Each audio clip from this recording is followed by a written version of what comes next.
here's my finger for comparison, right? I usually shoot for 1/4 inch, just as a standard rule, you know. You can go, if your clay's, it all depends a lot on your clay body. If your clay body is difficult, you can go thicker. If not, I mean, you could go thinner. I've never made a pot, or literally I've never even had a student make a pot that I said, oh, that's too thick, it's not gonna fire. Now the thicker your pottery is, the more clay you go through. And when you're hand processing your clay, you know, that can be a real issue. You wanna use less clay, therefore making it thinner actually saves you work. So that's one consideration. And then drying. Drying always takes longer when your clay body is thicker. So you want to make sure, especially with those thick pots, that you preheat them really good. Maybe stick them in your oven the night before for a few hours and let them kind of get all that moisture out of there, because you'll get spalls if you got really thick clay. You know, a lot of times you'll get spalls if that's just moisture that's trapped inside there. You just got to bake it out.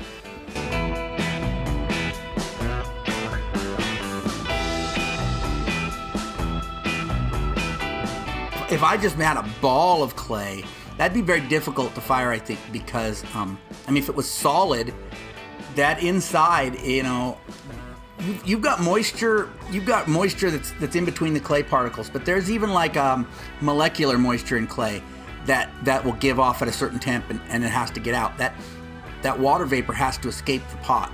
So even if your clay is 1 inch thick, you know, it's only got at the most a 1/2 inch to travel. If you had a big wad of clay, that moisture vapor has a long way to go, and it'll break or it'll pop off a piece. That's why when you make a sculpture of clay, you always make it hollow. Or if I make that duck pot, right? I made the duck, I made his head hollow. I made it a little pinch pot, and then I hollowed it out to the inside in here so that you know, it can fire good. If this was a solid hunk of clay, I'd have a good chance of blowing that head off when I fired it.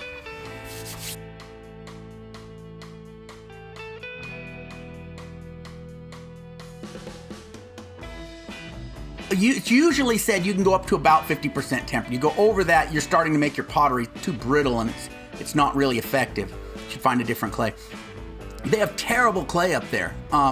If you ever look at a Maria Martinez pot up close, you'll find that it's really thick. And that's not because Maria wasn't a talented potter. She was extremely talented. That clay is really terrible.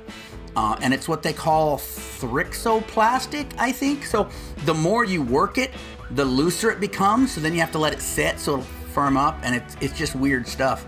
And so all that temper might be trying to, you know, modify that clay to a point where they can use it. Somehow in the San Ildefonso area, they don't have great clay, and that's probably why.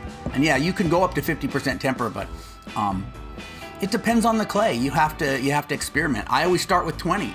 You know, like Clint Swink, I think in his book, Messages from the High Desert, which is a great book recommendation. Somebody had asked about books.